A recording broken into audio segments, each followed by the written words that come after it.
Welcome to Nice People Channel.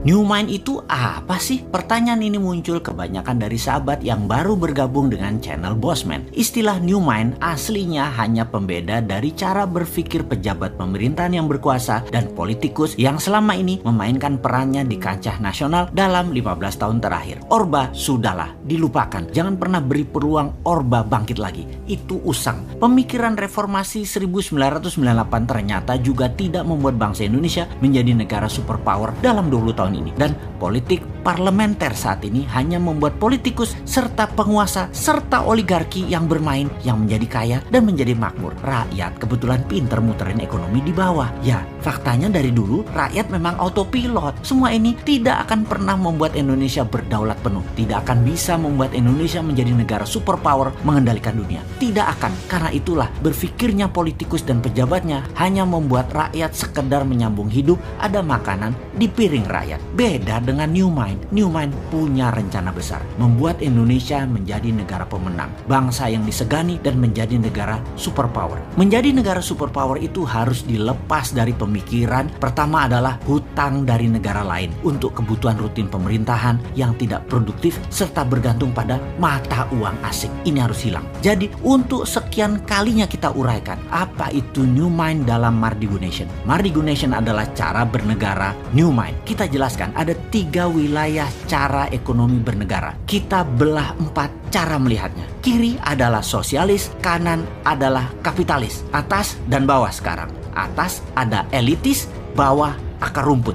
Dibagi 4 ya. Dan dalam 3 wilayah ekonomi, kiri atas adalah sosialis elitis, kanan atas adalah kapitalis elitis. Lalu yang di bawah atau bottom of pyramid disebut akar rumput. Kaum New Mind menomorsatukan akar rumput, menomorsatukan bottom of pyramid, menomorsatukan buruh, menomorsatukan pebisnis UKM, menomorsatukan petani dan nelayan. Problem akar rumput yang paling mendasar adalah tidak melek keuangan dari accounting system, finance hingga payment system, pembiayaan dan peminjaman. Financial literacy-nya harus ditingkatkan, kesadaran kemakmurannya harus di-upgrade. New Mind itu melihat BUMN itu sebagai threat atau ancaman. Karena itulah BUMN kaum sosialis elitis. Karena kebijakan BUMN sering menekan UKM dan malah berkompetisi dengan UKM. Harusnya BUMN itu berkompetisi dengan korporasi besar asing dan pendapatnya harusnya terbanyak dalam mata uang asing terutama dolar. Itu harusnya BUMN banyak dapat dolar. Namun faktanya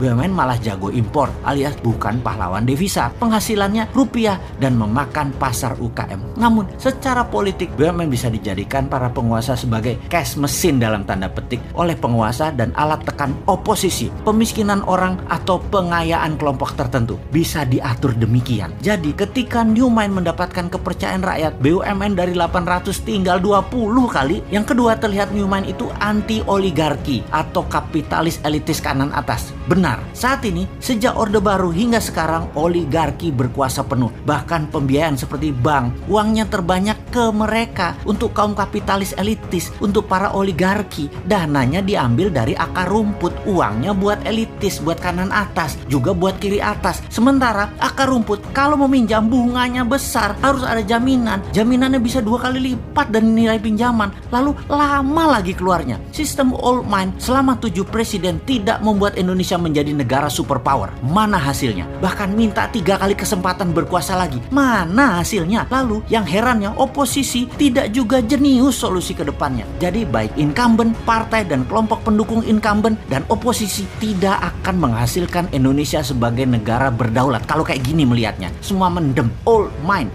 tidak akan paham perang dagang, perang ekonomi, perang biologi yang sedang dimainkan globalis dan dimainkan oleh non-state aktor tersebut. Kemudian climate warfare yang akan dimainkan globalis selanjutnya. Mana ngerti sampean. Juga sisi perang Tiongkok Amerika versi 2.0 yang baru lagi yang akan dimainkan, seperti harga komoditi dunia dimainkan bayangkan old mine bakal gagap aja. New mine harus ambil kesempatan di masa pemilihan raya ke depan, karena yakinlah, karena mereka semua tidak paham para old mine tersebut. Action old mine akan menambah hutang dari 6.000 triliun saat ini, di akhir jabatan 2024 garansi 10.000 triliun, garansi, nggak usah dianalisa itu mah, yang akan membelenggu Indonesia dalam jangka panjang. Untuk bayar hutang aja kita harus ngutang, bisa-bisa jadi fail state kalau gayanya begini, negara gagal kita. Anggap saja bunganya 5% setahun dalam dolar lagi, maka 6.000 triliun bunganya itu 300 triliun setahun. Bayangkan, bunganya aja sudah 20% APBN. Lalu pokoknya bagaimana membayarnya, wahai menteri terbaik di dunia versi negara peminjam hutangan? Jawab dong. Lalu apa yang terjadi kalau rupiah melemah 5% setahun? Itu nggak ngejar lo bayar hutangnya. Jadi sebagai pemerakarsa New Mine, Mardi Gunasion seorang bosman fokus di dua hal sebagai bukti New Mine bukan teori. Pertama, pembiayaan UKM melalui urun dana, di mana Santara adalah perusahaan bosman yang akan membuktikan bahwa kekuatan akar rumput lah yang bisa membuat Indonesia berdaulat. Kemudian sistem pembayaran menggunakan platform dinaran, di mana rupiahnya anti inflasi dengan underlying emas, dan emasnya bisa diberikan atau dipindahkan sesama akun dinaran. Ini sistem pembayaran yang menarik, ini alat tukar yang menarik. Semua ini adalah bagian dari kontribusi New Mine terhadap sistem ekonomi agar membuat Indonesia berdaulat. Bayangkan, ketika New Mine berkuasa, sistem dinaran akan diambil alih oleh pemerintah, masuk ke dalam sistem 100% diambil pemerintah dan milik pemerintah. Lalu rupiah dicetak 6.000 triliun dengan jaminan emas yang masih di gunung yang akan diproduksi dalam 10 tahun ke depan. Gunung-gunung milik negara, milik rakyat. Asetnya dibuat bahan baku dari tabungan metal, penjamin terbitnya uang cetakan tadi. Kedaulatan Indonesia akan menjadi meningkat 2 kali lipat hanya dalam 1 tahun. Jadi Dinaran dan Santara adalah contoh atau etalase dari konsep New Mine untuk menjalankan ekonomi bernegaranya. Semoga diterima masyarakat dan para sahabat semua kaum akar rumput. Anda menerima dua sistem ini.